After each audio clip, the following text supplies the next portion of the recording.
the day I planned to reveal my true identity to my girlfriend. I overheard her chatting in French with her best friend. Her friend asked, "If you marry Makoto, what about George?" She replied, "Even though I'll marry Makoto, the one I love will always be George." They laughed, thinking I was just a poor, clueless guy who couldn't understand French. Little did they know that I was the heir to the richest family in City A and fluent in several languages. My disguise as a penniless commoner was merely an experiment to experience life. Chapter 1. Mom, Dad, I've made my decision. I'm ready to return and take over the family business, I said. Hearing my words, my parents were thrilled, but recalling the girlfriend I'd been keeping secrets from, they couldn't help but ask, "Is your girlfriend coming with you? You haven't told her the truth yet, have you?" "No, she's not coming. I'm breaking up with her," I said. Mentioning Anna made my voice drop a little. "I'll wrap everything up here within a week." After a few more words, I hung up, put away my phone, and returned to the private room. The room was noisy and crowded, but the chatter paused for a moment as I walked in. Acting as if I hadn't noticed, I went straight to Anna's side and sat down. She looked up from her conversation, casting a curious glance at me. "George, what kind of call takes so long?" she asked. Before I could answer, another voice interrupted, speaking in French. "Anna, when are you and Makoto planning to get married?" Hearing this, I tightened my grip on my glass until my knuckles turned white. Anna, however, remained indifferent. She glanced at me before responding in French. "The date my family picked, half a month from now." At her words, everyone in the room turned to look at me. One of her friends raised an eyebrow, her tone laced with curiosity. "If you're marrying Makoto, what about George? Breaking up?" Anna shook her head and replied, "No." She swirled her wine glass gently, took a small sip, and continued, "Marriage is just to satisfy my family. George is the only one I truly love." Her words brought a chorus of laughter to the room. The banter flew fast and loose, with someone commenting, "Anna, are you really serious? Loving someone so far beneath your station?" Anna turned her gaze toward me, her eyes brimming with tenderness and affection, as if her silence was answer enough. Another voice chimed in, teasing, "You must be truly smitten. But hey, does he really not understand French?" The question was meant as a joke, but it made everyone laugh. "George's family is struggling. Where would he get the money to learn a foreign language?" "Relax. He definitely doesn't understand." Their mockery filled the room, oblivious to the fact that my breath had quickened and my grip on the glass had turned my knuckles white. I didn't tell them I understood every word. After all, I wasn't the penniless nobody they thought I was. I was the only heir to the wealthiest family in the world. Anna and I had been together for 5 years. She treated me well, except for one thing. She never introduced me to her family. I'd assumed she was worried about our difference in status. After all, the Lee family was one of the most prominent in City B. I'd long planned to tell her the truth, that I was the sole heir to a massive fortune, merely concealing my identity to avoid living under my parents' shadow. But fate had other plans. 3 days ago, I stumbled upon a red wedding invitation in her study. The groom was the heir to the Ito family. The bride was Anna. While whispering sweet nothings to me, she had already accepted an arranged marriage. She called me her husband one moment and prepared to marry someone of her family's choosing the next. In that instant, I realized there was nothing left to say. She would get married. I would inherit my legacy. Both of us would have bright futures, but separately. As the evening wound down and everyone prepared to leave, I followed behind the group, silent. I'd barely stepped out of the room when a stranger's voice called out from behind me, "Young Master Wang." Chapter 2. I froze for a moment and turned around, realizing that the person calling me was a former business partner who had always sought collaboration with my father. I sighed inwardly, not wanting to reveal my identity. I was contemplating how to brush it off when one of Anna's friends behind her gave me a once-over and let out a mocking laugh. "Young Master George, with his clothes. Do you think he's wearing anything worth over $300 altogether? What a ridiculous joke." Her words provoked a burst of laughter. They weren't speaking in French, so I heard every word of their mockery, but I showed no reaction. Instead, Anna grew angry, giving the person a cold, warning glance. The woman faltered, feeling embarrassed, and the others quickly fell silent after receiving the same warning look. With the laughter fading, the person didn't follow us. I trailed behind Anna silently as we returned home. Once home, she took off her coat and hung it on the rack before breaking the silence. "I won't bring you to these kinds of gatherings anymore," she said. My tone and expression remained calm. Even though this was essentially a dismissal from her social circle, I didn't show any reaction. I merely asked, "Do you think I embarrassed you?" She chuckled lightly and, intending to tease me, tried to snuggle into my arms. But I sidestepped her, forcing her to explain with a hint of helplessness. "What are you thinking? I just don't want you to feel hurt," I replied. "But there's a gap between our statuses. Situations like this will keep happening. Hasn't your family pressured you to enter an arranged marriage?" I looked at her, searching for a flicker of guilt in her expression. Even at the mention of arranged marriage, Anna's expression only froze for a moment before reverting to normal. "George, you only need to know that I love you. I'll handle the rest," she said. Had I not been watching closely, I wouldn't have noticed anything unusual. After speaking, Anna went to the bathroom to freshen up. Watching her leave, I stayed silent, though my thoughts churned. Was her so-called solution to marry someone her family approved of while keeping a relationship with me on the side? From the bedside table, a notification pinged. It was Anna's phone. Her password had never been a secret to me, so I unlocked it easily and glanced at the message. It was from Makoto. He wrote, "Anna, we're meeting both families tomorrow. If you don't stay over tonight, won't the elders suspect our marriage is fake? I know you love your boyfriend, but at least for these few days, could you give me some dignity?" Though his words were meek, I saw his intent clearly. He began by using their parents as an excuse to make her stay. What would come next? He'd only escalate, step by step, but none of this concerned me anymore. I'd already decided to leave. With that in mind, I marked the message as unread and returned the phone to its place. Shortly after, Anna emerged from the bathroom, picked up her phone, and glanced at it. The next second, she looked at me apologetically. "George, there's an urgent matter at work I need to handle. I won't be home tonight. Get some rest." "Okay." She left in a rush, too preoccupied to notice my lack of response or that I didn't protest as I had in the past. Instead of sending her off while grumbling about wanting more time together, I watched her walk away in silence. Not long after she left, my phone pinged with a new message. "Anna will come to me with just a word. Tomorrow we're meeting the parents. Once we're married, what will you be? Just a hidden lover?" Makoto's words stung, but what angered me most was that Anna had handed him the knife he used to hurt me. She might not realize it, but even if I hadn't found the wedding invitation, her plans to marry someone else wouldn't have stayed hidden. The day after I discovered the invitation, Makoto added me as a friend. Since then, he'd been sending me taunting messages. There were photos of Anna helping Makoto try on wedding outfits, of them picking out rings, of them visiting the wedding venue. One picture after another shattered any remaining affection I had for Anna. That night, Anna didn't come home, and I didn't care. The next morning, after a quick wash, I went straight to my office and resigned. By lunchtime, my resignation was finalized. During my break, I had lunch with some colleagues downstairs. When I mentioned my resignation, one of them, who was closer to me, joked, "Lately, I've been seeing videos about people quitting to inherit family businesses. George, did you quit so suddenly because you're going to inherit a family fortune too?" I nodded slightly and said, "That's right, I'm going to inherit the family business." They froze for a moment before bursting into laughter, thinking I was joking.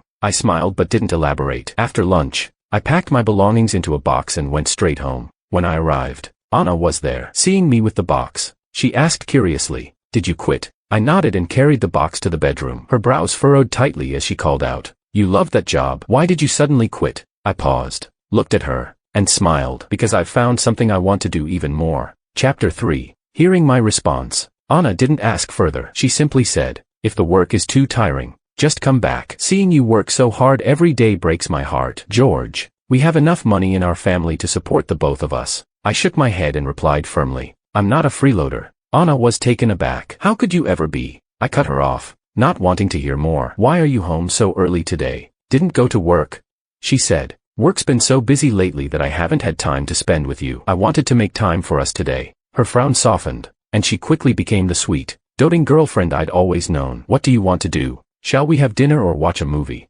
In the past, such words would have moved me deeply. After all, I knew she was the heir to the Lee Corporation, constantly juggling a mountain of work. Her willingness to carve out time for me once proved how important I was to her. But now, as I looked at her, I couldn't help but wonder, was she really busy with work, or was it the preparations for her wedding that kept her occupied? How could she reconcile planning a wedding with another man while still claiming that I was the only one she loved?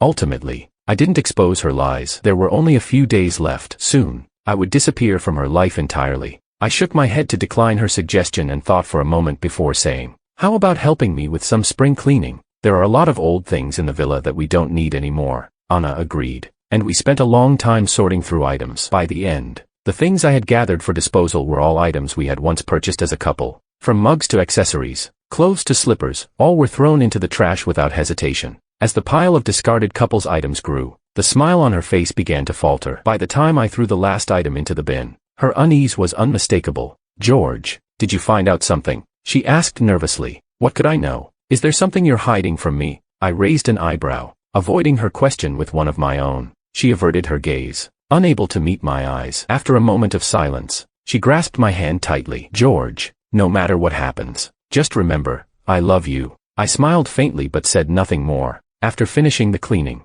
Anna insisted on going out for a date, fearing she might sense something was amiss. I didn't refuse. We had dinner, watched a movie, and eventually arrived at an auction house. Just as we were about to enter, a man in a sharp suit approached us. Anna's expression flickered for a split second, and I noticed immediately. What's wrong? Did you run into someone you know? I asked. Before she could respond, the man stopped in front of us, greeting us warmly. Anna quickly introduced him. This is Makoto, the son of a family friend, she said. Then, after a brief pause, she introduced me. And this is my boyfriend, George. The stark contrast in her introductions made Makoto's smile falter, though he quickly recovered and extended a hand toward me. I've heard a lot about you, Anna's boyfriend. It's a pleasure to finally meet you, he said. Before I could respond, the group of friends who had mocked me in French the day before appeared, winking at Anna behind my back. It was then I realized this coincidence had been orchestrated. They had brought Makoto here on purpose. Anger flared within me, but I knew losing my temper now would only make things worse. I had no choice but to suppress my rage.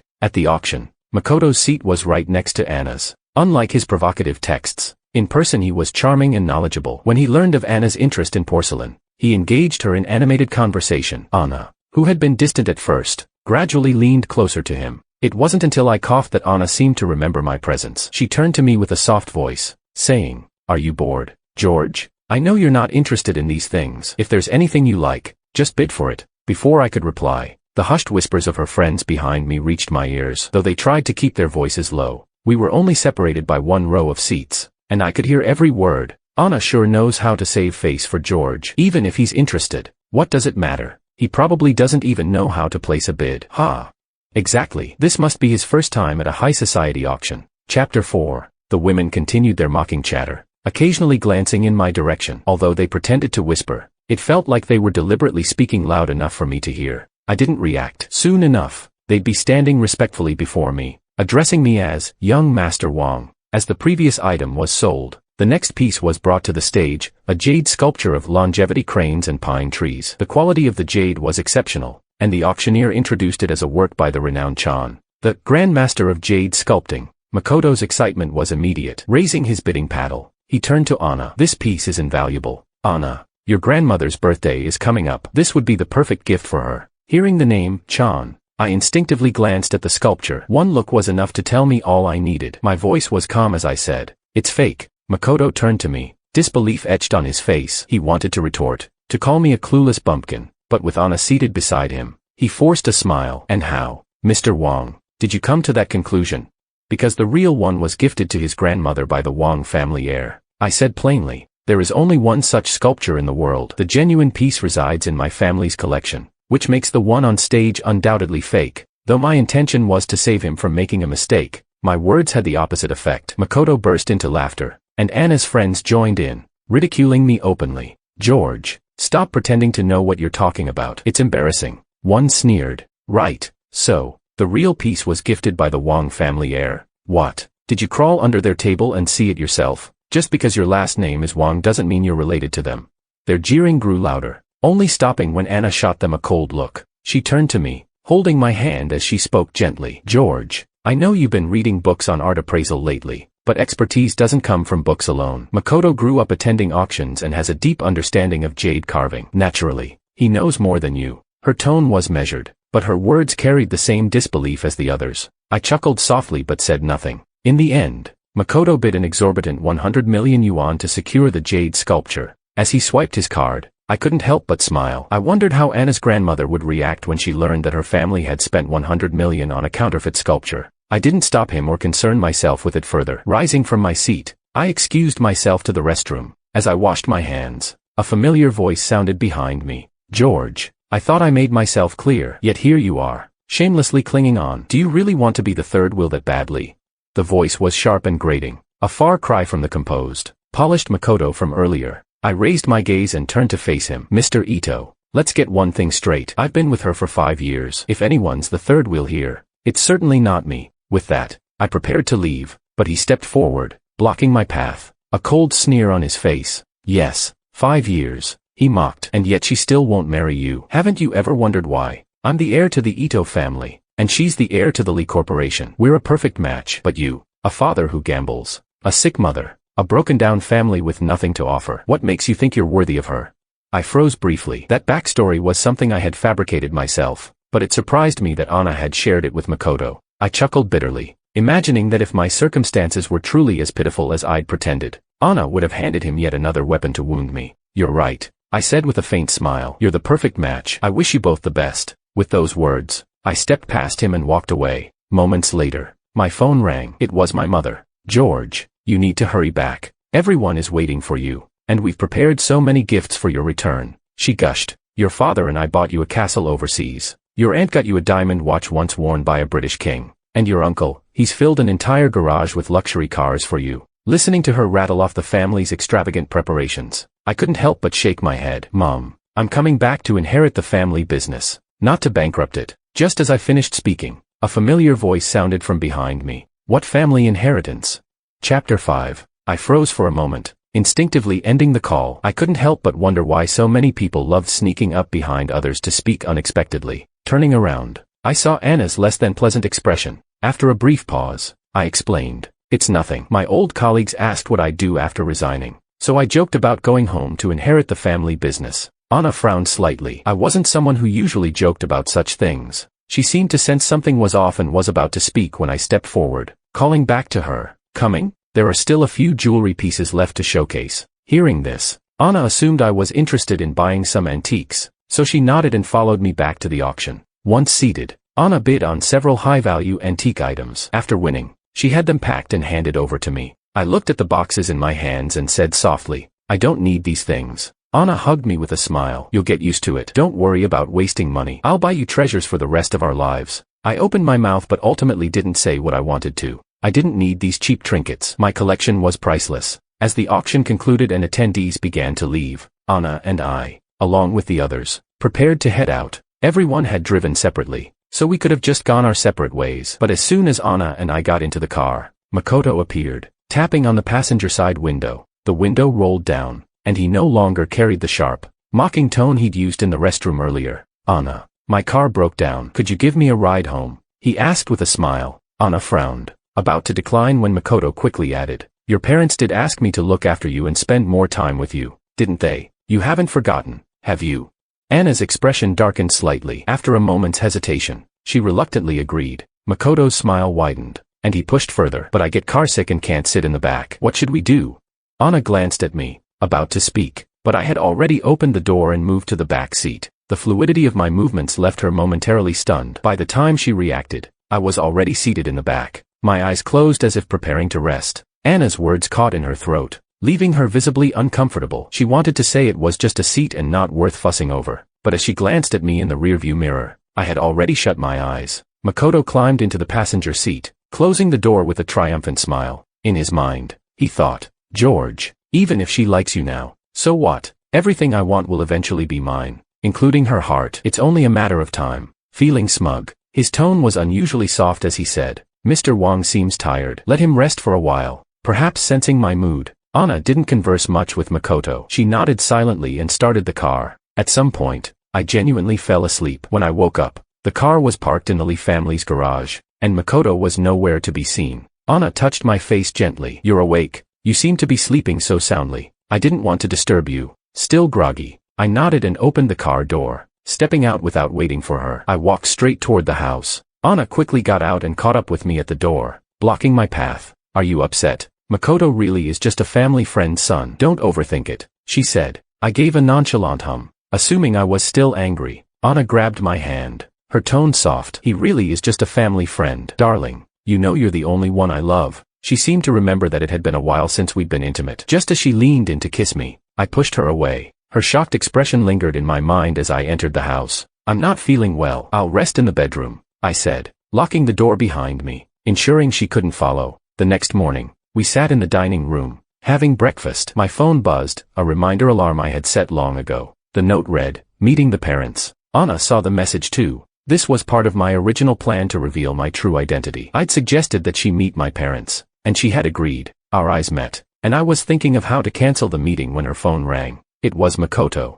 Whatever he said made her expression shift slightly. She turned to me with an apologetic look. George, something urgent came up. Can we reschedule meeting your parents for another time? She asked. Chapter 6. I thought Anna might expect me to be upset, but I simply nodded calmly and said, "That works. I have something to take care of today as well." After she left, I headed out too. I went to a mall and bought gifts for the friends I was meeting later. When we met up, everyone unwrapped their boxes, and the sight of brand new luxury items inside elicited gasps of astonishment. "George, where did you get these? They're so authentic." "They are authentic," I replied with a laugh, amused by their disbelief as they marveled over the gifts. I decided it was time to come clean. The truth is, my backstory about having a gambling father and a sick mother was fabricated. My real identity is that of the sole heir to the wealthiest family. I'm here today to say goodbye because I'm heading home to take over the family business. Their reactions were a mix of shock, amazement, and eventually, pure excitement. They erupted in cheers, calling me young master with a fervor that could have lifted the ceiling off the restaurant. Amidst the celebration, someone brought up Anna. "But what about Anna? Does she know your true identity?" The mention of her made my smile fade slightly. "She's planning to marry someone else," I said. "What? No way." My friends were incredulous. "Anna, the girl we all thought was the epitome of loyalty and devotion." "Exactly. 3 years ago, when you mentioned liking the night blooming Sirius, she bought out every specimen worldwide just to make you smile. 2 years ago, when you had the flu, she canceled billion-dollar deals to fly back and personally take care of you, staying up all night. And then there was last year's car accident. The truck was heading straight for you, and she swerved the car to shield you, breaking 3 ribs in the process. She spent 3 months in the hospital, nearly losing her life. How could her groom not be you?" Hearing them recount those moments left me nostalgic. Back then, Anna's love for me had been all-encompassing, even to the point of self-sacrifice. But now, I shook my head and smiled faintly. "She does love me, but her family thinks I'm beneath her. They're forcing her into marriage." Before I had the chance to reveal the truth, the invitations were already printed. "From what I can gather, her plan is to make me her lover after the wedding." My friends exploded with outrage. "A lover? Are you kidding me? Making the sole heir to the wealthiest family a lover? The Lee family must be insane. She'll regret this. Just wait until she's chasing after him, begging for forgiveness." Another chimed in. "Exactly. Once they learn who you are and realize you left quietly, they'll lose their minds." At that moment, Anna and Makoto walked through the door, overhearing the tail end of our conversation. Anna frowned and asked, "What do you mean by true identity?" Seeing them approach, one of my friends, filled with indignation, was about to speak when I stopped him. I turned to face the pair, my expression cold. "What are you doing here?" Anna's gaze flickered with unease as she avoided eye contact. "Our families have a collaboration, so we arranged to meet and discuss it," she said, her voice uncertain. Her answer made me laugh softly. Of course, I knew the collaboration she was referring to. It was their marriage arrangement. Because of their business discussion, Anna and Makoto didn't join us. Instead, they sat at a nearby table, close enough for me to see every intimate gesture exchanged between them. I watched as he cut her steak, shared his favorite dishes with her, handed her napkins, and even wiped a smudge from her lips. Their interaction was so natural and familiar that my friends fumed with anger, but I remained calm, my expression impassive. Chapter 7. After finishing the meal, we all parted ways, and Anna suggested we head home with Makoto. Perhaps learning from the previous incident where we argued over the front seat, Anna decided this time to take the family's extended Rolls-Royce, with the chauffeur driving, so she wouldn't need to sit in the front passenger seat again. The car smoothly headed toward the Ito family's house. The journey was uneventful, with the road ahead clear. No one expected an accident to occur at that moment. A runaway truck came hurtling toward us from another direction.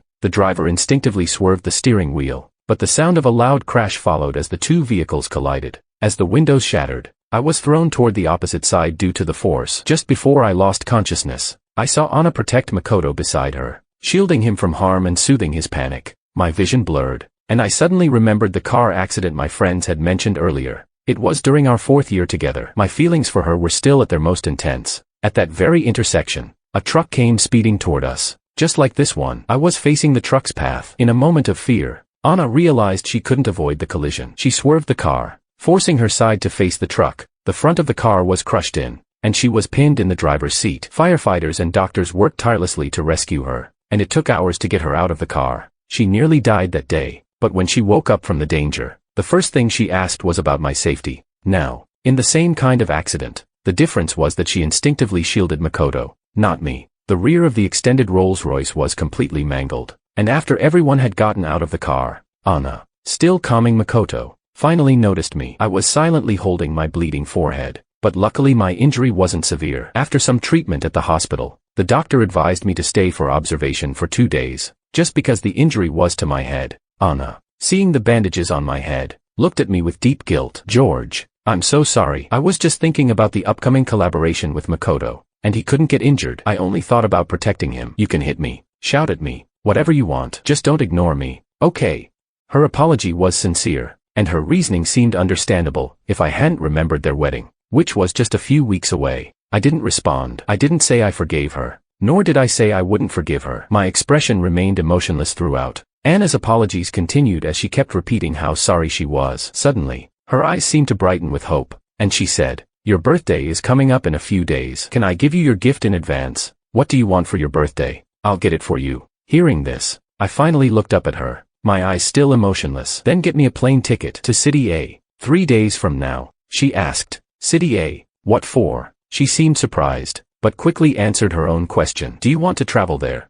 I didn't explain. I simply nodded and murmured, Anna didn't ask more questions. She opened her phone and bought the plane ticket to City A right in front of me. Afterward, she said, "I have something to do during this time, so I won't be able to accompany you. You go to City A first, and when I'm free, I'll join you. The plane ticket is a small gift, but I'll make it up to you with a big surprise later." I shook my head and smiled softly. "It's not small at all. After all, this plane ticket was the way home for me. Anna, thank you for your gift. You're personally sending me home." Chapter 8. During my 2 days in the hospital, Anna seemed to return to the attentive and loving girlfriend she had been when we first started dating. But this illusion ended the moment I was discharged. She claimed she had work to attend to and arranged for the driver to take me home. Not long after, I received a taunting message from Makoto. "Sorry, Anna and I are about to get married. She's accompanying me to my family's estate for dinner today, so I'm afraid she doesn't have time to pick you up." I ignored the message and quietly returned home to start packing my luggage. On the day of my departure,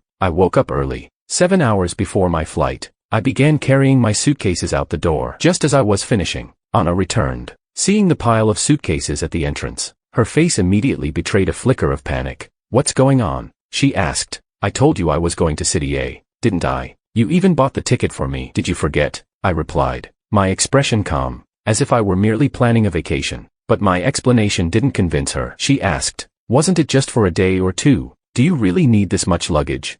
I curved my lips into a faint smile and said, "I brought extra clothes. I want to take more pictures this time." She knew I'd never cared much for photos before. Even when we traveled together, I never brought this much. Her unease grew, spreading through her like a wildfire. She looked as though she wanted to open my suitcases right then and there to check if I was telling the truth. But just as she moved to do so, her phone rang, cutting through the tension. It was Makoto. Whatever he said on the other end made her pause momentarily. Then, without another word, she left. Before she did, she turned back to me and said, "George, don't stay too long. Send me your return flight details, and I'll pick you up." I didn't answer because I knew I wasn't coming back. This departure was our final goodbye. 5 hours before my flight, I changed the villa's door code. From my birthday, I reset it to Makoto's. I left a sticky note on the door that read, "Since this will soon be Mr. Ito's home, it's only fitting the code should be set to his birthday." 3 hours before my flight, I gathered every photo of Anna and me from the villa. I burned them one by one in the fire pit. I remembered the kisses we shared beneath fireworks, the countless times I told her she was mine. I remembered confessing my love under starlit skies, swearing to love her for all eternity. She once took the brunt of a car accident to protect me, breaking 3 ribs. Her social media was filled with pictures of us. We walked through spring, summer, autumn, and winter together. Now, as the memories turned to ashes, it was all over. 2 hours before my flight, my phone buzzed. Makoto had sent me a video. In the video, a family gathering was underway. Anna's friends, Makoto's brothers, and their parents were all present. The camera focused on Anna and Makoto as the crowd cheered. "Kiss, kiss." Someone teased, "Come on, Anna, you're getting married in a few days. What's there to be shy about?"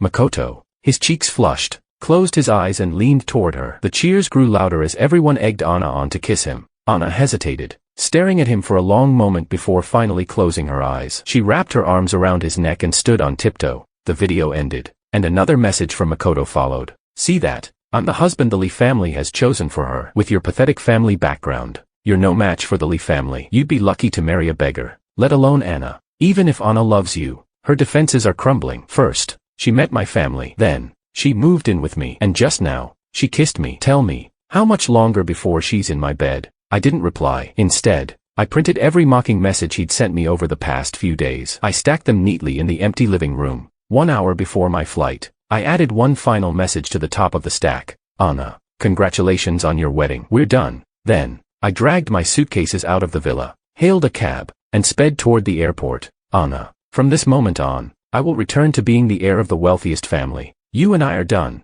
Chapter 9. At the airport in City A, I stepped out dragging my suitcase. A sleek Bugatti, clearly worth a fortune, was already waiting outside. As soon as I approached, a man standing by the car opened the door for me and said, "Young master, please get in." As my luggage was loaded into the car, I settled into my seat and naturally began chatting with the man in the driver's seat. "Martin, why are you here to pick me up? Where's the family driver?" Martin chuckled, the fine lines at the corners of his eyes adding a touch of warmth to his expression. The car smoothly merged into traffic as he replied, "It's been years since you've been back, young master. When I heard you were returning today, I volunteered to take the job myself." I smiled and teased, "Looks like you missed me." Martin, with a light laugh. I shifted the topic. "How have my parents been all these years?" Martin had served as the Wang family's butler for decades, practically raising me. To me, he felt more like family than an employee, and our relationship was never distant. He didn't deny my playful remark, instead nodding with a smile. "I did miss you. Master and Madam are doing well. They're healthy and happy, though they've missed you terribly. That's about all there is." We chatted along the way, and by the time the car pulled up in front of the Wang family villa, I had a good idea of how things had been at home during my absence. I stepped out of the car and headed straight to the villa. The moment I opened the door, a row of servants stationed by the entrance greeted me in unison, their movements and voices perfectly synchronized. "Welcome home, young master." I couldn't help but rub my forehead in mild exasperation. Martin, pushing my suitcase behind me, handed it off to the servants, who promptly carried it upstairs. Noticing my expression, Martin chuckled and said, "Master and Madam are sticklers for ceremony. When they heard you were coming back, they trained the staff overnight to prepare this welcome. They're all waiting for you in the living room now." I nodded, finding the whole ordeal a bit over the top but refrained from saying anything that might dampen the mood. Instead, I made my way directly to the living room. As expected, it was packed with people, my parents, aunts, and uncles, all gathered in one place. I greeted everyone individually before sitting beside my parents. Their concerned expressions pierced through my usual composure, stirring an unexpected wave of emotion within me. A sense of frustration welled up, difficult to articulate. I'd been doted on by my family all my life, never having to endure any hardship. That was until I decided to hide my identity and venture to City B for personal growth. There, I met Anna. During our 5 years together, I gave her my whole heart, truly believing we would spend our lives together. I was so confident we'd be each other's one and only, but in the end, I nearly became her secret lover without even realizing it. My devotion had been for nothing. Noticing my mood, my mother placed a comforting hand on my shoulder. "What's done is done. The past is the past. The one thing our family doesn't fear is making mistakes. When things fall apart, we start over. We're never short on second chances." Her reassurance eased my frustration. The others, noticing the shift, quickly changed the subject, bringing out the gifts they'd prepared for me. I soon realized my mother's earlier phone call had been anything but exaggerated. It had actually been understated. Property deeds, keys, and other gifts filled the table. At the center was a stunning diamond watch crafted from gold and adorned with massive, glittering diamonds, every detail exuding luxury and value. Yet they still seemed unsatisfied, intent on covering every inch of the table with gifts. Just as I was about to tell them it was unnecessary, my aunt clapped her hands on the table, her eyes lighting up as she exclaimed, "George just got out of a relationship, didn't he? Perfect timing. I have a friend whose daughter recently returned from abroad. My friend's been fretting about her not dating. Why don't you two meet? It could be just as friends at first." Chapter 10. I was momentarily stunned and quickly waved my hands, declining my aunt's suggestion. But she ignored my refusal and handed me a contact on her phone. "She's a lovely girl. I met her before she went abroad. She's stunning. Even if there's no romantic connection, she'd make a great friend," my aunt insisted. Unable to turn down her enthusiastic proposal, I eventually agreed. What I didn't expect was that when I opened the contact she shared, I realized I was already friends with this person on my phone. I tapped into her profile, a simple black moon icon against a dark background and a minimal nickname consisting of just 2 letters. Puzzled, I tried to recall how and when I'd added her as a contact, but nothing came to mind. I didn't ask. Quietly, I turned off my phone screen, deciding that whatever answers I sought would come naturally when we met. While I was preparing for this meeting, Anna finally returned home. It was already dark, and the villa was shrouded in shadows. The lights were off, and Anna didn't notice the note stuck to the door. She entered her usual password and pushed the door, only to find it wouldn't open. Confused, she looked up and noticed the note for the first time. Written on it were the words, "Since this will soon be Mr. Ito's home, it's only fitting the code should be set to his birthday. Ito's home, Makoto." Her heart skipped a beat, a growing unease spreading through her chest. Could George have found out? But how? She and Makoto had only met once, and no one else would have told him about the engagement. Where could he have learned that she was planning to marry Makoto? Hesitant, she entered Makoto's birthday as the code. The door unlocked immediately. Turning on the lights, she saw that the villa was empty. Instinctively, she called out, "George?" Her voice echoed through the house, but no reply came. Then she remembered that George had gone to City A 2 days ago. He rarely left her for long. Most of the time, he was at home, waiting for her to return. Ever since they moved in together, this was the first time he hadn't been home when she came back. A sinking feeling weighed on her chest. Could he really be serious about leaving? But then she dismissed the thought. That's impossible, she told herself. George loved her so much. He was probably just upset that she hadn't spent much time with him lately. Maybe he'd guessed something about her and Makoto and was sulking. But he would eventually come back. She would apologize, and everything would be fine. Determined, she bit her lip and walked toward the living room. She decided she'd call George later to ask when he would return so they could talk things through. But as she reached the living room, her eyes fell on a stack of papers sitting on the table. Her steps quickened, and she sat on the couch, picking up the papers with curiosity. In her heart, she hoped they were from George, a note or something left for her. See, he's just being dramatic, she thought. He wouldn't really leave me. A faint smile tugged at her lips, but it froze as soon as she read the handwritten note on top of the stack. It was unmistakably George's handwriting, beautiful and precise, almost artistic, but the words he had written felt like a hammer striking her chest. Anna, congratulations on your wedding. We're done. Her ears buzzed, and her mind went blank. She read the note again and again, hoping she had misunderstood. But no, the words didn't change. He's leaving me. No, that's impossible.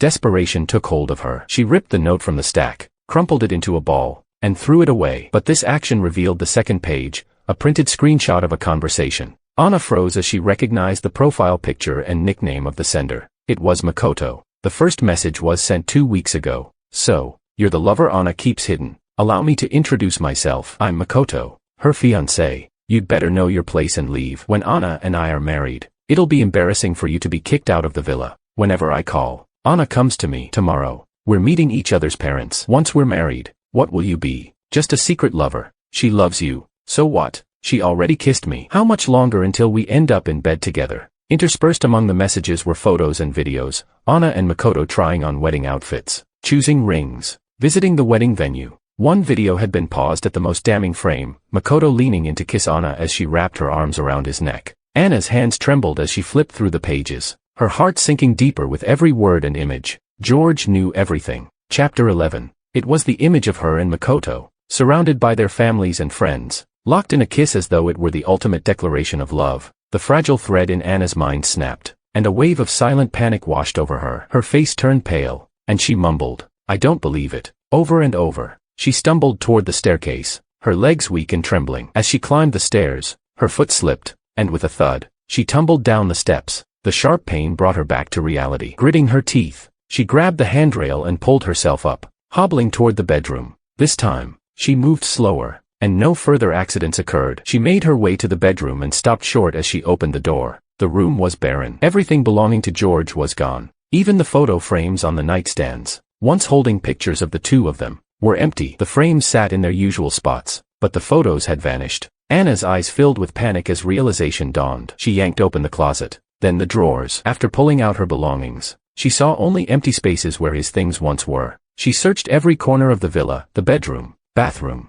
study, everywhere. Not a single trace of George remained. Her mind flashed back to when George suggested they do a spring cleaning, casually discarding every couple's item they owned. Now, she understood why he had done it. He was cutting ties, erasing every trace of their time together. The emptiness inside her grew heavier, threatening to suffocate her. She couldn't believe it. After 5 years of being together, after everything they shared, he had left her so mercilessly, taking nothing but his own belongings. Her disbelief turned into desperation. She needed to find him, to ask him why. Before she knew it, she was back in the living room. Her fingers trembled as she dialed his number, the long beeping tone echoing in her ears. The phone rang for what felt like an eternity before he finally picked up. It was late, and his voice carried the grogginess of someone abruptly woken from sleep. He didn't check the caller ID before answering and asked, half asleep, "Who is this?"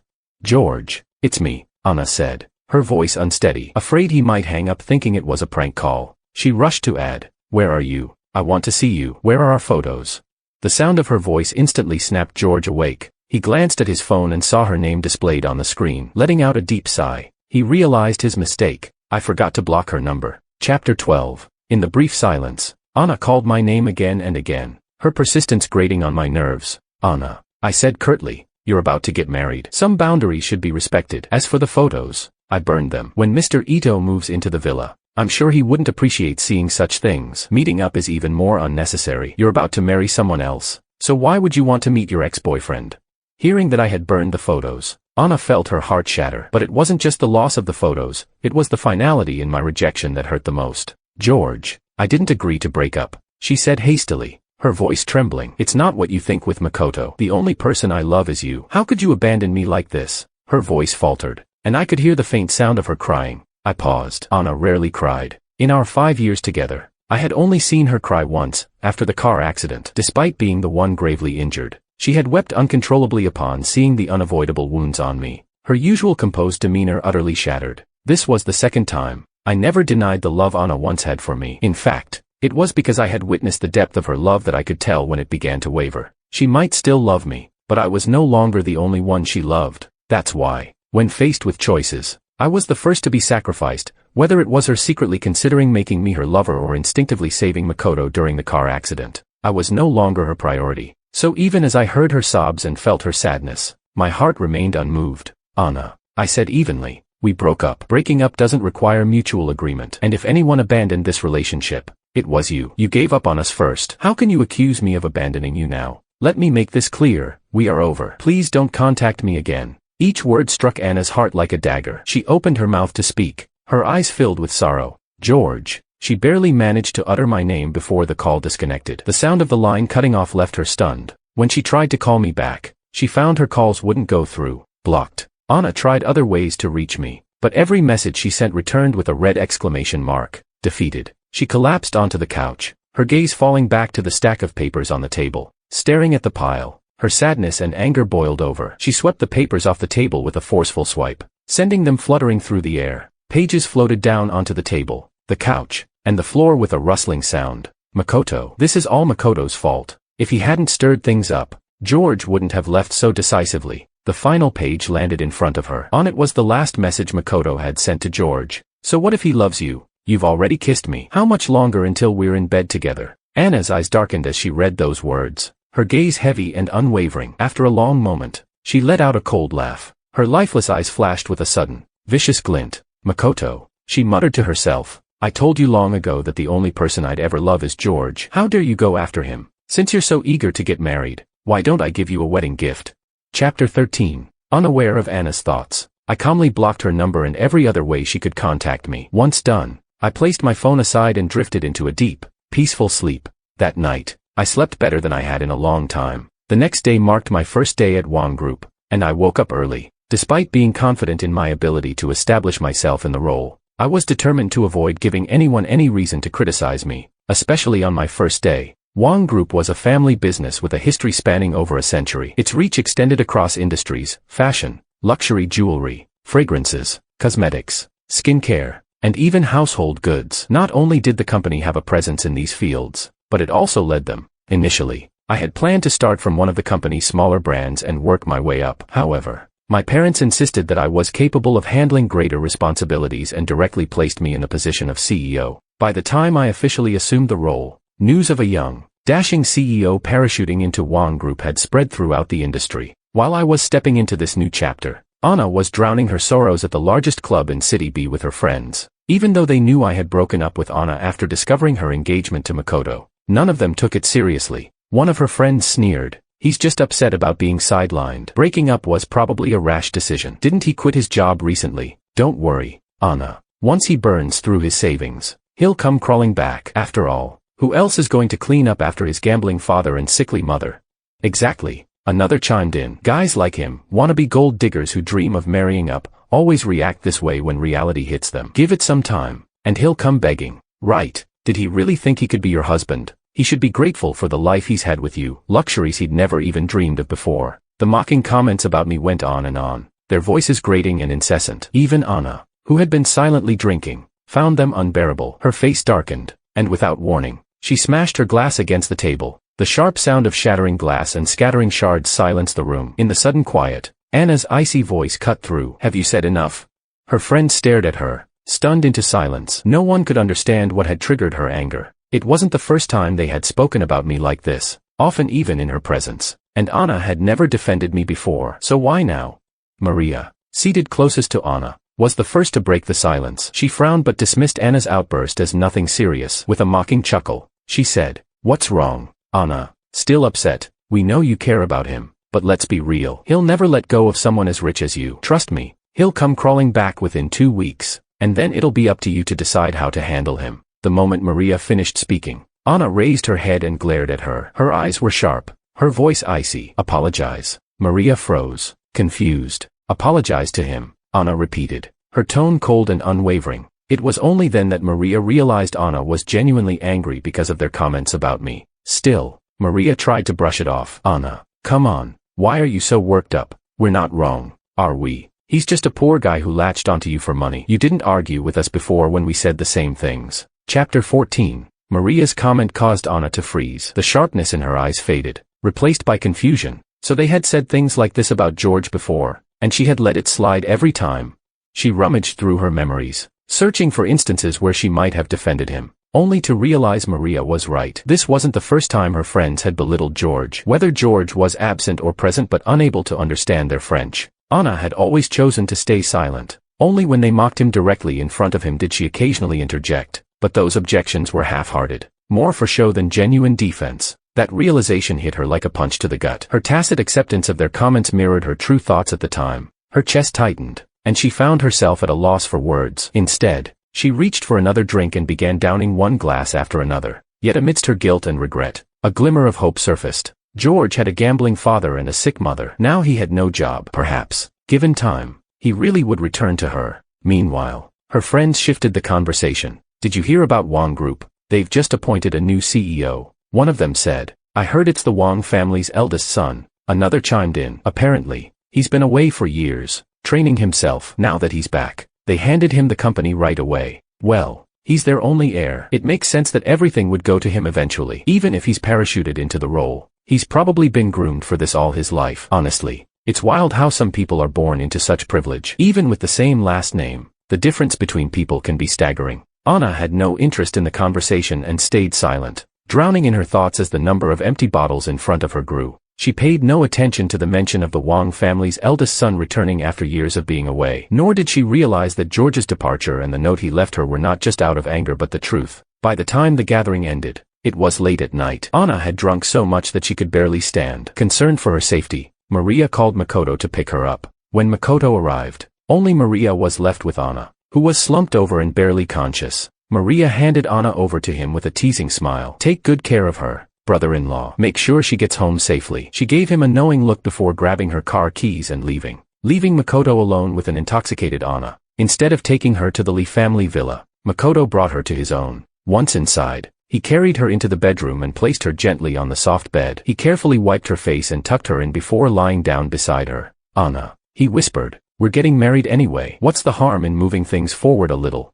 He leaned closer to her, but just as the tension in the room seemed to peak, Anna stirred, pressing herself against him. Her head nestled into the crook of his neck, her warm breath brushing against his skin and sending shivers down his spine. The room's atmosphere grew heavier, charged with an intimate heat, but the name that escaped her lips the next moment froze him in place. "George," she murmured, her voice soft but clear. She made no further moves, only clung to him tightly, as though afraid that if she let go, the person she truly wanted would disappear forever. Makoto's expression darkened. He lay still, holding her, his mind racing. His eyes flickered with a venomous glint. George, always George. If only George would disappear from this world for good. Chapter 15. Anna woke up with a pounding headache, instinctively raising her hand to massage her temples. But the moment she became aware of another person beside her, her hand froze midair. Turning her head, she saw a head of brown-dyed hair and, without thinking, blurted out, "George?"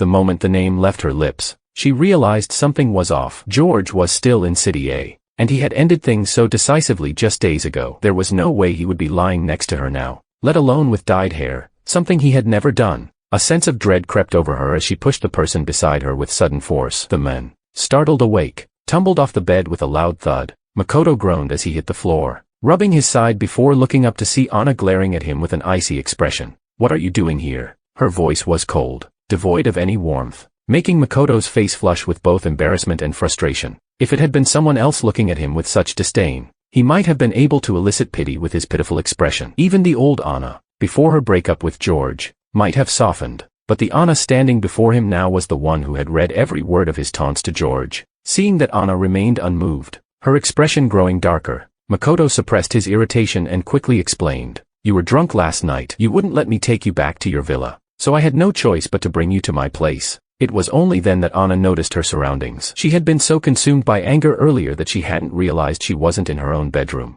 Her expression softened slightly, but the suspicion in her eyes didn't waver. "Then why were you sleeping next to me?"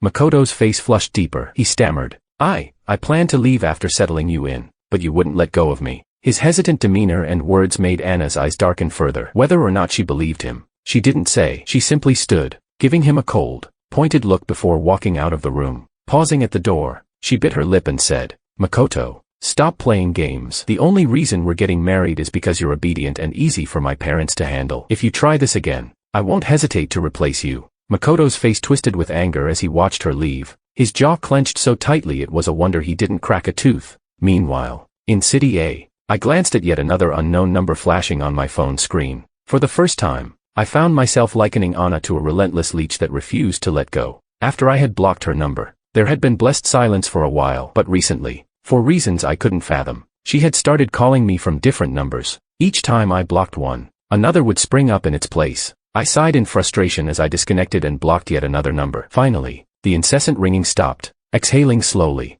I placed my phone face down on the desk, put it on silent, and turned my attention back to the documents in front of me. This project was the first major undertaking I had accepted since joining Wong Group. If I could successfully secure it, it would solidify my position among the company's upper management. I had accepted the challenge without hesitation, only to discover afterward that Anna had unexpectedly joined the bidding process. I wasn't afraid to face her directly, but I couldn't understand her motives. The Lee family's strength lay in City B. Why would Anna suddenly intervene in a project in City A? Was it because of me? The thought made me chuckle darkly. Did Anna think this was some grand romantic gesture, balancing wedding preparations with one man while clinging to another, as if juggling two lives was perfectly justified? And yet, she had the audacity to tell me that things between her and Makoto weren't what I thought. But even if she didn't love Makoto, what did it matter? Makoto was her choice. She had agreed to the engagement herself. Whether I was the heir to the wealthiest family or just an ordinary man, she had no right to turn me from her legitimate boyfriend into her secret lover. Chapter 16. The bidding competition this time was intense. It wasn't just Wong Group participating. Nearly all the top-tier conglomerates in City A were involved. It wasn't unusual for competitors from other cities, like Anna, to join as well. Given the scale, the organizers decided to host a banquet, inviting all participating companies to attend. When my aunt handed me the invitation, she gave me a sly wink. Her expression left me confused. I asked, "Auntie, is there something else I should know?" She rolled her eyes at me. Seeing that I genuinely seemed to have forgotten about the matter she'd mentioned earlier, she patted my shoulder and said, "Don't tell me you've forgotten. I told you about my friend's daughter and suggested you meet her. She's been busy, but guess what? She's also attending this banquet for the bidding. Perfect timing for you two to meet." Hearing it was about the matchmaking again, I was momentarily speechless. Given the setting, I couldn't help but laugh awkwardly. "Auntie," I said, "this is a bidding event. That makes us competitors. Who arranges a blind date between competitors during a bidding event? You're really one of a kind." I even gave her a playful thumbs up, but my aunt wasn't the least bit concerned. "So what?" she replied. "Being opponents in business doesn't mean you can't connect personally. Besides, if you meet her first, maybe you can use a bit of charm to your advantage. I've heard that while she's never dated anyone, she once had a crush on someone. Guess what? He's your type." I froze for a moment. It reminded me of the last time I checked the contact she shared with me. I had discovered that the girl and I were already friends online, but because there was no need to send a friend request, I had completely forgotten about her afterward and never reached out. Now, my aunt's reminder brought her back to my mind. She likes someone like me, and she's already added me as a friend. Was that why she added me in the first place? I frowned slightly, and my impression of her dropped a notch. It seemed less like she wasn't interested in finding a boyfriend and more like she couldn't let go of the person she once liked. Wouldn't meeting her now feel like volunteering to be someone's stand-in? I didn't mention my doubts to my aunt, who had no idea about the history. Instead, I gave her a perfunctory smile, accepted the invitation, and felt indifferent about the meeting. I thought my silence would be taken as a polite refusal. but my aunt must have interpreted it as consent. On the day of the bidding, she sent a car to wait outside the Wang family villa. "Hello, Mr. Wang." The woman was dressed in an elegant Chanel suit and approached me as I stepped out. I stopped in front of her, not taking another step forward. "I don't believe I've asked for your name," I said. She hesitated, her eyes dropping for a moment as if to hide a flicker of disappointment. After a brief pause, she replied, "Willow. My last name is Liu." Satisfied with her answer, I didn't prolong the awkwardness. When she gestured toward the car, I followed her and got into the passenger seat. Once inside, I remained silent, my gaze fixed on the passing scenery outside the window. Yet her name lingered in my mind, repeating itself over and over. There was something oddly familiar about it, though I couldn't place why. I stole a glance at her, noticing how focused she was on driving. She seemed to want to say something but hesitated. After a moment of indecision, she stayed quiet, and so did I. Before long, we arrived at the banquet hall. We stepped out of the car, and I began walking toward the entrance, assuming she would follow. But when I glanced back, I saw her standing still with a dazed expression. "What's wrong?" I asked. She pressed her lips together, then met my gaze and said, "Most people walk in arm with their dates." Chapter 17. For some reason, even though Willow's face remained neutral, I thought I caught a trace of disappointment in her expression. I cleared my throat, trying to dispel the awkwardness, and walked back to her. Taking her arm gently, I led her toward the banquet hall. As we neared the entrance, curiosity got the better of me, and I asked, "Have we met before?" The flicker of sadness in Willow's eyes deepened. "He doesn't remember me at all," she thought. For a moment, I thought she wouldn't answer. But finally, she broke the silence. "We were classmates in high school," she said softly. "I was the one who always sat in the corner." Her words carried a quiet weight, drawing me into a past I had almost forgotten. Back in high school, Willow had been the reserved one, always keeping to herself. Her classmates rarely noticed her, and even her parents, often busy with their careers, paid little attention to her. Living in her own world, Willow rarely interacted with others. Despite her striking appearance, she was easily overlooked, just as I had overlooked her until now. But Willow had noticed me. She liked me from the moment I approached her differently than others. While most classmates barely acknowledged her presence, I made a point to include her, never skipping her during group discussions or activities. I had become the most frequent figure in her otherwise isolated world, the only light in her life, but her shyness held her back. At graduation, she managed only to add me as a friend through our shared classmate directory. Despite wanting to talk to me, she never sent a single message. Years later, while studying abroad and undergoing therapy,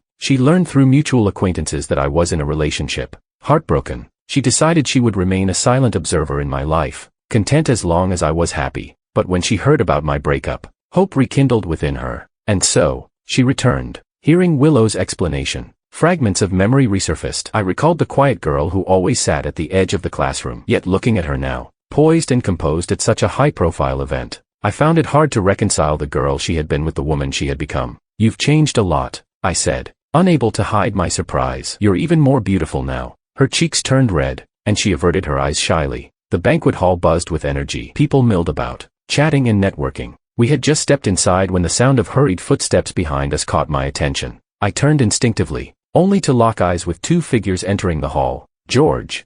The simultaneous exclamation drew the attention of everyone in the room. Ito, Makoto, and Anna. Their dramatic outburst left me frowning. Despite being from two of City B's most prominent families, their lack of decorum was glaring. How could they act so unsophisticated at such a formal event?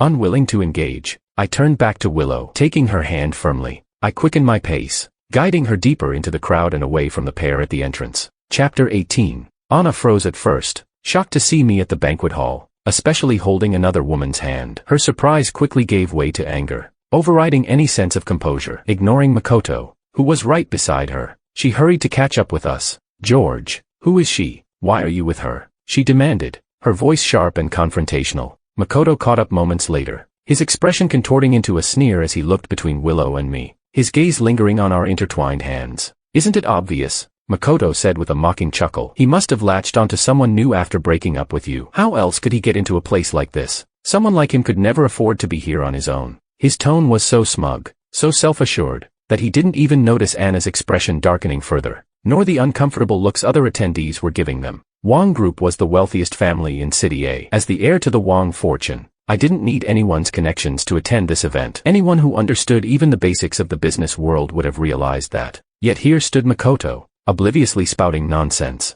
while Anna's expression began to crack under the weight of embarrassment. No one in the crowd felt the need to correct them. The spectacle was too entertaining to interrupt. Willow, however, wasn't amused. She stepped forward, her expression cold, and grabbed Anna's wrist with a firm grip. "Let go," Willow said, her voice sharp and devoid of emotion. Anna winced at the sudden pressure on her wrist and looked at Willow in shock. Caught off guard, she nearly cried out in pain but stubbornly refused to release her grip on my hand. Seeing Anna's discomfort, Makoto's protective instincts kicked in. He jabbed a finger toward Willow, his voice rising as he snapped. "Do you know who we are? How dare you lay a hand on us? Do you want to regret this for the rest of your life?" Though Anna didn't say anything, the flash of dark satisfaction in her eyes, coupled with her refusal to stop Makoto's tirade, made it clear she agreed with him. I let out a dry chuckle, signaling Willow to release Anna's wrist. Willow hesitated but relented when I nodded reassuringly. Anna's tense expression relaxed slightly, and Makoto smirked, mistaking our restraint for fear. He opened his mouth, likely to continue his tirade, but before he could get a word out, I pulled off the brooch pin to my jacket and jabbed it into Anna's hand without hesitation. Anna stared at me, unflinching, convinced I wouldn't dare harm her. After all, she believed I still loved her too much to follow through. "George, I know," she began, but her words were cut off by a sharp gasp of pain as the brooch pierced her skin. Her grip on my hand weakened, and I pulled away easily. Makoto, seeing Anna hurt, lunged at me in a rage. I sidestepped his swing and, with a swift motion, landed a solid punch on his nose. Blood poured from Makoto's nose as he staggered back, clutching his face in disbelief. "George," he screamed, his voice filled with anger and humiliation. In stark contrast to his outburst, I remained calm, brushing the confrontation off as if it were nothing. I handed Willow a tissue for her hands, then casually picked up another to wipe my own wrist. My gaze shifted to Makoto, cool and disdainful. "Do you really think you're someone important?" I asked, my tone dripping with mockery. Anna's face flushed with humiliation, her anger simmering just below the surface. But before she could respond, I added, "You two came here to bid, yet you don't even know who your competitors are. What a pair of fools." "Competitors?" Anna and Makoto exchanged uncertain glances. Their minds raced as they recalled the bidding documents they had reviewed earlier. Recognition dawned as they matched Willow's face with the profile of Liu family's second daughter, one of City A's most prominent families. Compared to the Wang and Liu families, even the esteemed Ito and Li families were insignificant. For the first time that evening, Willow broke her silence. Her voice was calm yet commanding as she addressed Makoto. "Instead of asking if I know who you are," she said coolly, "perhaps you should first ask the person beside you who we are." Chapter 19. The word "we" froze both Anna and Makoto in their tracks. Did she mean not just her but me as well? Was I also here as a competitor in the bidding? The realization hit them like a brick. Among the attendees, the only identity that fit was Wang Group's heir, City A's wealthiest family. Anna and Makoto's faces turned deathly pale. Looking around, they saw the amused expressions on the other attendees. In that moment, it became clear who the real spectacle was. Anna's face flushed alternately red and green. Unable to bear the humiliation, she ignored the reason they were here in the first place and fled the banquet hall in disarray. Makoto shot me one last venomous glare before rushing after her. I caught his look of resentment but dismissed it with indifference. Makoto's animosity toward me was nothing new. His confidence rested solely on the support of the Ito family and his shaky engagement to Anna. But Anna had proven herself willing to choose someone else when the benefits outweighed her attachment. When Makoto could no longer offer her what she needed, she'd discard him without hesitation. As for the Ito family, they'd be the first to abandon him if they discovered he had offended Wang Group. I wouldn't even need to lift a finger. But for now, my focus was on the bidding. The organizers took the stage shortly after the drama subsided. They barely glanced at the retreating figures of Anna and Makoto, mentally crossing their names off the list. The competition was intense,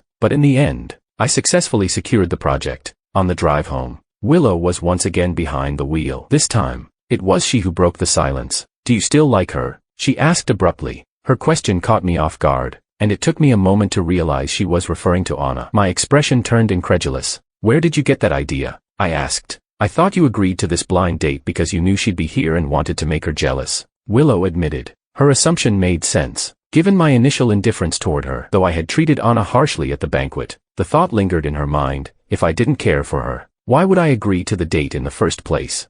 I sighed. "My aunt suggested it, so I came to take a look. But I'm not the type to carry feelings for one person while pursuing another. Loyalty is something I value in a partner, so I hold myself to the same standard." Perhaps the events of the evening had eased the tension between us, or perhaps it was her genuine curiosity, but I found myself patiently explaining my stance. We chatted casually for the rest of the ride. Before long, the car pulled up in front of the Wang family villa. I waved a quick goodbye and headed toward the entrance, but as I approached the door, I paused, noticing that her car hadn't driven away. It sat idling in place, curious, I walked back to her. She lowered the window as I approached, her eyes wide with mild confusion. "Mr. Wong, is there something else?" she asked. I smiled. "We're old classmates. No need to be so formal. Call me George." I paused before adding, "Also, I only agreed to this date because of my aunt. I'm not looking to start a new relationship right now. Let's just stay friends for the time being." Her expression softened, and I gave her a friendly wave. "Drive safe on your way home." As I turned and walked through the villa gates,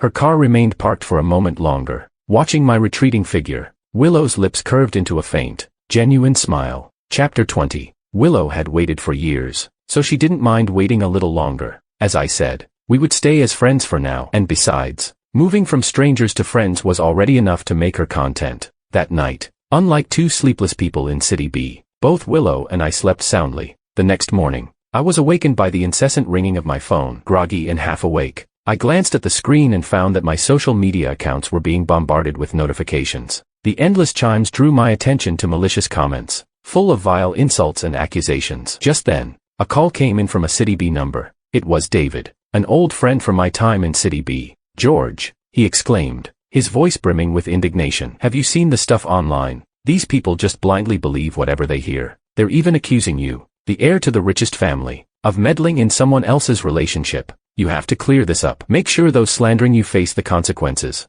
His words came out in a torrent, and his heavy breathing reflected his fury and frustration. Thanks to his explanation, I finally understood what had happened. Apparently, after Makoto returned to City B, he still couldn't get over the humiliation he suffered at the banquet. Relying on his engagement with Anna, he twisted the truth and claimed that I had interfered in their relationship. To make matters worse, he released evidence of Anna and me living together after their engagement. Initially, the netizens didn't believe that someone like me, a scion of wealth, would interfere in another's relationship. But Makoto's so-called evidence, combined with testimonies from Anna's so-called friends, fueled the rumors. The scandal exploded overnight. My social media was inundated with abusive comments. "You're filthy rich, but didn't anyone teach you morals? Breaking up families is disgusting.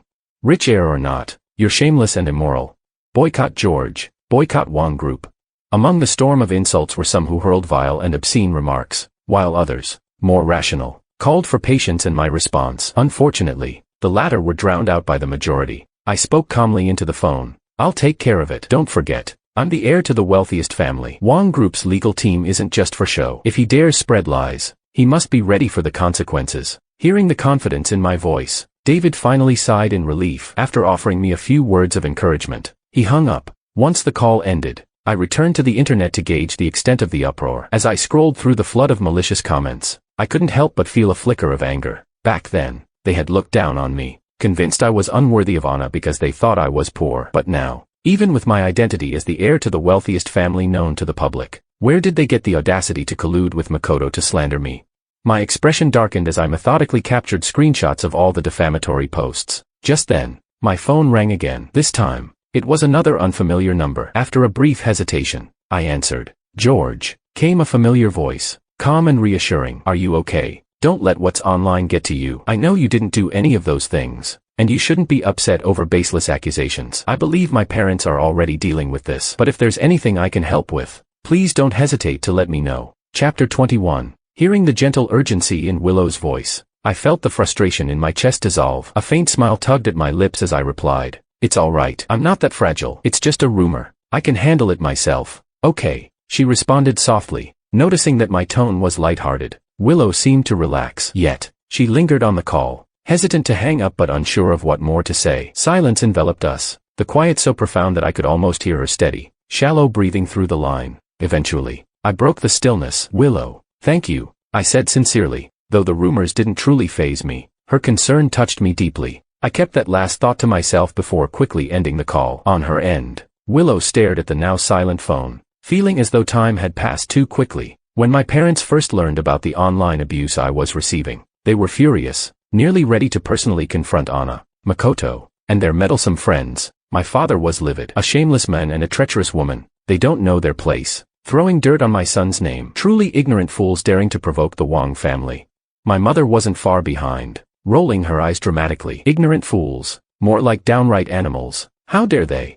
It took some effort to calm them down, and seeing their fiery indignation left me both amused and exasperated. "Relax, Mom, Dad," I said with a grin. "Trust me, I won't let them get away with it. They spread lies, so they'll have to pay the price for it. Meanwhile, in City B, at the Ito family estate, Anna sat with a dark cloud over her face. Her gaze bore into Makoto, who sat sobbing uncontrollably before her, his pitiful appearance only fueling her irritation. Her voice was sharp and scornful. How many times have I told you to keep your schemes in check? I thought you might still have some use, but you've got some nerve, roping in Maria and the others to smear George. Do you know what a mess you've made? Makoto shook his head frantically, his tears streaming, but it did nothing to stir her sympathy. Anna, Makoto stammered, George is nothing but a fraud. He lied to you for 5 years, pretending to be poor when he's the heir to the Wang fortune. And now that we've crossed him, do you really think he'll let us off easily? Instead of waiting for him to retaliate, why not join forces and bring Wang Group to its knees? His words caused a flicker of thought to cross Anna's face, her expression softening slightly. Yes, George had deceived her for 5 years, pretending to be someone he wasn't. If she had known his true identity, she wouldn't have needed to agree to any arranged marriage. She had accepted him despite the fake identity he had concocted and kept him close. And what did he do in return? He used the first opportunity to cut ties, leaving her to face humiliation and loss. Why should she protect his lofty reputation? Let him fall. Once he hit rock bottom, wouldn't he come crawling back to her? After all, he'd already discarded everything they had shared, burning and throwing away all traces of their past. If they stuck to their story and painted him as a scoundrel, wouldn't the world believe it? He'd be left with no choice but to live under the label of a cheater while his fortune crumbled. Anna's gaze shifted back to Makoto, and this time, there was a hint of approval in her eyes. Then you'd better work harder, she said coldly. Make sure you drag him down from his position as the richest heir. With that, she turned on her heels and left Makoto's villa without looking back. Chapter 22. The hum of the departing car faded into the distance, leaving Makoto standing in his villa, his eyes filled with venomous resentment. He hadn't acted on impulse when he schemed against me. Ever since returning from a city and failing miserably at the bidding event, where he not only lost the project but also offended me, the Wang heir, the Ito family had decisively abandoned him. Makoto had hoped to solidify his position in the Ito family through his engagement to Anna. Yet when he brought it up to Ito's patriarch and matriarch, they didn't even hesitate before slapping him across the face. You still dare mention your engagement to Anna? She came to us today to annul it herself. You couldn't even hold on to her. Tell us, Makoto, what use do you have now? They sneered. For the first time, Makoto realized he had been cast aside by everyone. But why? He thought bitterly. George, it's because of you. Because of you, the Ito family gave up on me, and Anna despises me. How dare you still stand above me, looking down with disdain? Consumed by anger, Makoto redirected all his fury toward me. With Maria and Anna as his accomplices, he decided to make a desperate last-ditch effort. They had assumed that I had erased all traces of my 5 years with Anna. Even if I presented evidence of our relationship, they thought they could fabricate something older to counter it. But they hadn't accounted for the 2 surveillance videos and chat logs I had kept as my trump card. The first video captured their conversation in French, which took place just a month ago, right in front of me. Although the audio was slightly distorted due to being recorded from a distance, the content was crystal clear. Anna had secretly gotten engaged to someone else while planning to keep me around as her lover under the guise of love. The second video was footage of my confrontation with Makoto outside the restroom at the banquet. The audio revealed me stating clearly that I had been in a relationship with Anna for 5 years before Makoto came into the picture. Even as I labeled him the interloper, Makoto's response was nothing more than impotent rage. He never once denied it. If I were truly the one who had interfered in their relationship, given Makoto's personality, he would have refuted me right there. To make matters worse for him, the chat logs I released contained Makoto's boastful and antagonistic messages directed at me. These included taunts about his victory and Anna's supposed allegiance to him, behavior unbecoming of someone who claimed to be a victim of infidelity. The narrative flipped overnight. The same netizens who had mercilessly vilified me now turned their venom toward Anna and Makoto. As the so-called righteous defenders of justice flooded their profiles with vitriol, I took the matter a step further.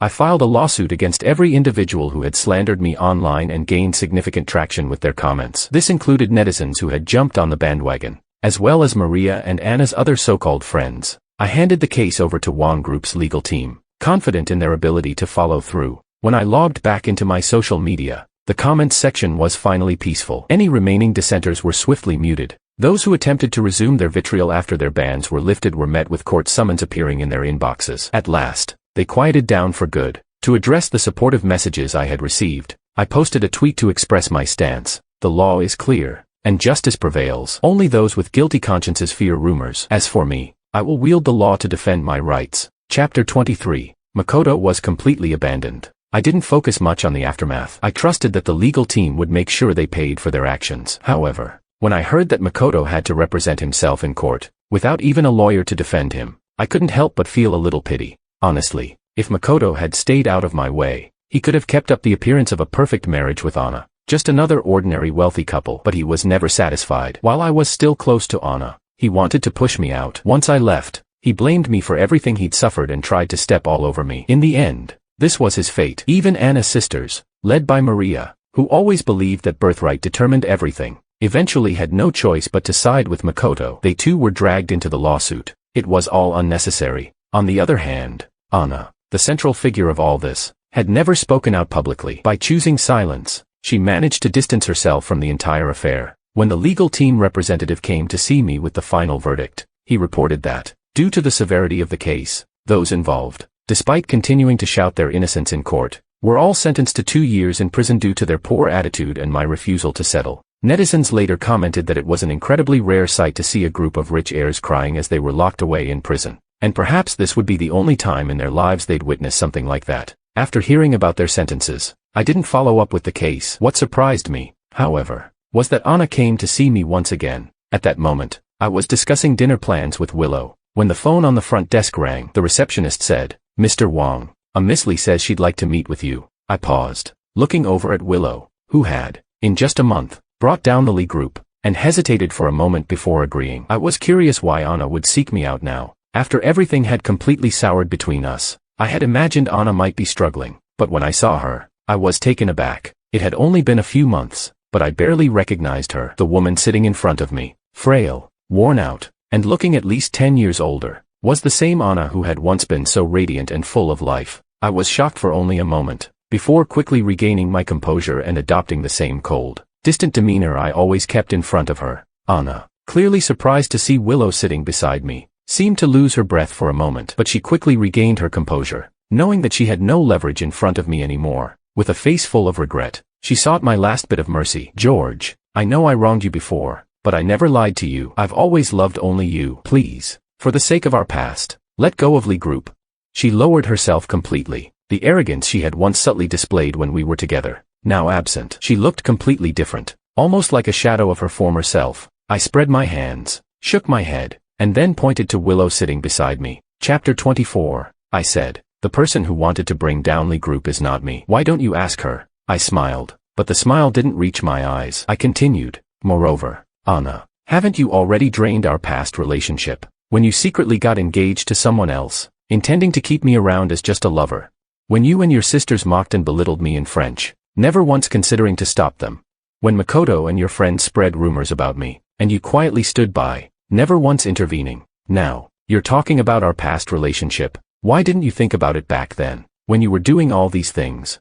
As I spoke, Anna's face turned pale, and at that moment, she felt the bitter taste in her throat, making it hard for her to even swallow. She said, "George, I know I was wrong, and I apologize. But if this continues, Lee Group really won't be able to bear it." I shrugged indifferently. What does it matter to me if Lee Group can't bear it? Anna, they've paid the price for their actions. Why do you think a light apology from you can pull you out of this mess? She retorted, "But I never did those things to you." She was desperate, trying to justify herself, but when she saw my smile vanish the moment I spoke, her words faltered. I said, "You didn't do those things. You were just a passive observer." "Anna, people like you, the bystanders, are the most despicable." I looked at her. The disgust in my eyes was unmasked. "Because of your inaction. Your friends treated me so horribly. Because of your silence. Makoto had the chance to hurt me over and over again. And now, you're telling me you didn't do anything. Fine. You didn't do anything. I didn't bring down Lee Group either. I can't help with Lee Group's problems." I raised my voice. "Now, please leave." I opened the office door and put on a perfectly official smile. "Please, go." She tried to say something, but I grabbed Willow's hand and walked past her without a second glance. After all, I was the CEO. A little time off wasn't a problem. As for the person in the office, there were others watching her, so everything would be fine. I asked, "So, where should we go for dinner? Western food or home-cooked meals? I've been craving home-cooked food lately." Willow answered, "Let's go with home-cooked food. I'll leave it up to you." Her face softened, no longer the same quiet and reserved woman I had first met. I turned back and raised an eyebrow, asking, "Why do you always listen to me?" She suddenly stopped walking. When she looked at me, Her gaze was so serious that my heart skipped a beat. I was about to change the subject and keep walking when her voice came from behind, calling after me, because, George, I like you. Her confession was sudden, yet in some ways, I had already expected it. My steps froze, and I turned to look at her. I sighed, about to speak, but the words of rejection didn't come. She said, I know you've said that you're not ready for a new relationship, so when you are, can I be the first one you consider? Her eyes shone like a galaxy, and as I looked into them, the rejection I had been preparing to say disappeared. I smiled and said, since you're asking so sincerely, I'll reluctantly agree. She smiled back, ignoring my teasing words, and simply followed her heart, embracing me. Willow waited through many lonely winters and summers, believing that next winter, she would no longer be the only one feeling lonely.